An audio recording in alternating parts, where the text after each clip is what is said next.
I've had some questions on harvesters. Maybe you're starting a survival map. Maybe you have started with this one. You need to trade up. Which harvester should you trade up to, or which one should you start with from scratch? Let's take a look. Now, most maps will start with the Massey Ferguson 8570, this one behind me. And it's a pretty good harvester. But what if you want to do a start from scratch map? What is the best deal that you could get your first one? Let me show you what I use. Okay, check this out. If I was starting from scratch on a map and I finally, did some contracts, I got enough money to get a harvester, this is what I would get. The Massey Ferguson 5650. It is a mod. And let me just show you that on the mod hub. Okay, it looks like this, Massey Ferguson 5650. It costs $45,000 only. That's a pretty good deal. It's a pretty good deal. But it has some really good features, especially for the money. Okay, it holds 5,000 liters of stuff, which is not much as the base Massey Ferguson that you usually start with, but that's 8. But it's still not bad for a beginning thing.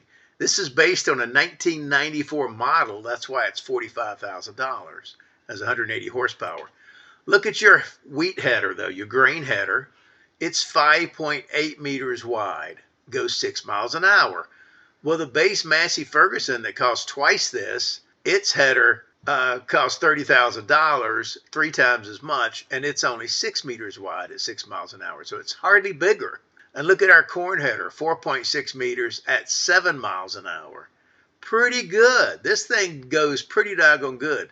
And traveling around, it goes 21 miles an hour. Let's just hop in this puppy. By the way, look at this. It's cool. So if you're doing a starting map, I love this little harvester. Let's see how it does on this canola. Okay, check this little guy out. I like the controls. I like that you're in the open air. It's just kind of cool.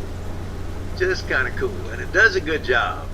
It's almost as good as the base Massey Ferguson of most maps for less than half the money. And it travels around faster from field to field. It goes 21 miles an hour. So that is really cool. Really cool. Let me just show you if you're traveling with this puppy. Look at my speed down there. I'm going 22 miles an hour. And for a little harvester like this, that's outstanding.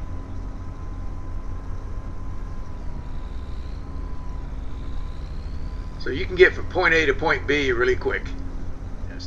Okay, suppose I started with the base Massey Ferguson harvester, which is this one, the 8570, and now it's time to upgrade. Okay, so my budget is better. I want to upgrade this thing. Remember, the header on this is 6 meters wide. It does not have a corresponding corn header, but you can use this one. Okay, it'll work. But now I want to upgrade. So this is twice as much, but it's not really any better. It's only 0.2 meters wider. That's not a go. Neither is this one. In fact, I'm going to skip this one, this one, this one, and this one. Now, this one's a little smoother, but it doesn't do a whole lot for you. It is a little wider.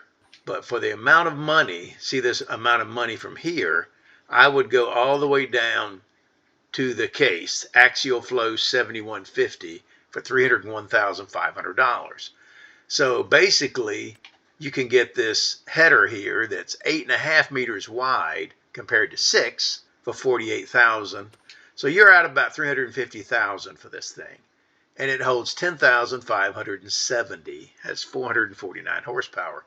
Quite a difference than some of these. Like if you're trying to do corn up a hill on this, it struggles. It struggles. Does not maintain speed. So this is the first one that really has a big improvement. Okay. It's like the next one up, because this is almost as much, and the grain header is as wide. Okay. The grain header is as wide. Doesn't quite hold as much, but look at the corn header. Okay. It's still only 6.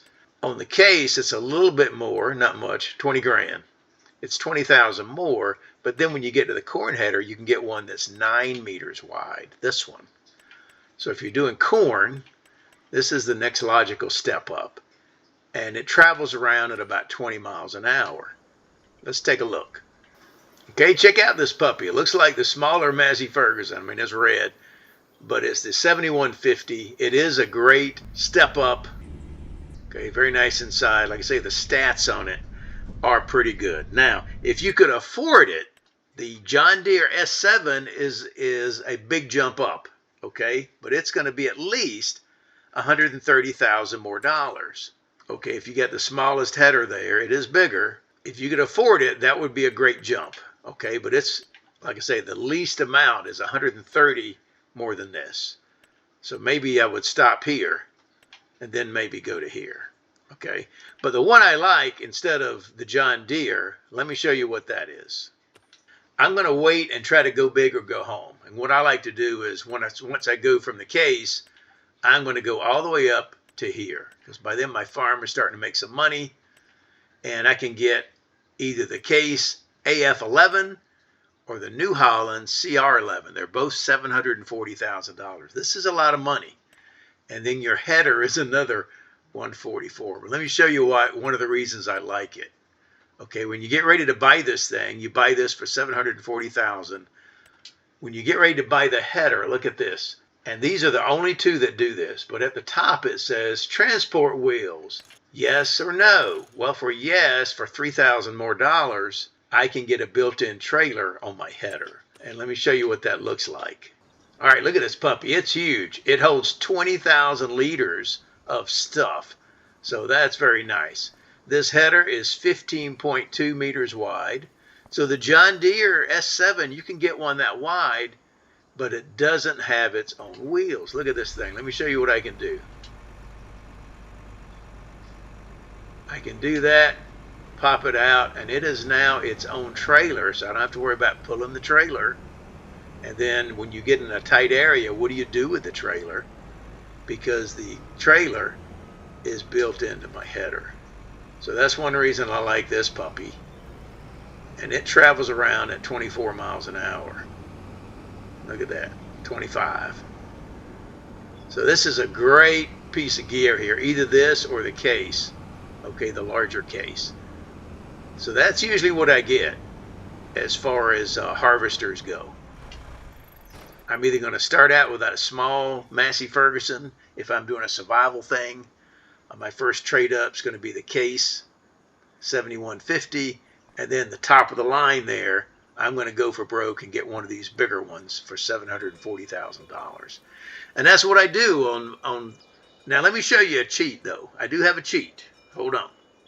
Okay, now once you load this from the mod hub, let me show you on the mods, the Lizard TARDIS. Okay, it has a harvester which is like the Massey Ferguson base model. Okay, the difference is in the headers. Okay, so you can get a regular header that's just like the Massey Ferguson, or you can get one that goes 15 miles an hour. Okay, you can get a regular corn header, or you can get one that goes 15 miles an hour. And then they have one that does popular also, which makes that go a lot faster if you've ever tried to harvest popular. And then on your combine itself, okay, you can either have it normal or hold 80,000 liters or hold 200,000 liters. Okay, so if you like to cheat a little, this is a great mod too. The Lizard TARDIS. It comes with a Lizard TARDIS mod pack. So that's it. All right, I'm Farmer Teacher. That's all I got. Share this with your farming buddies. Let me know what you think down in the comments. I'll see you on the next go-round. Bye-bye.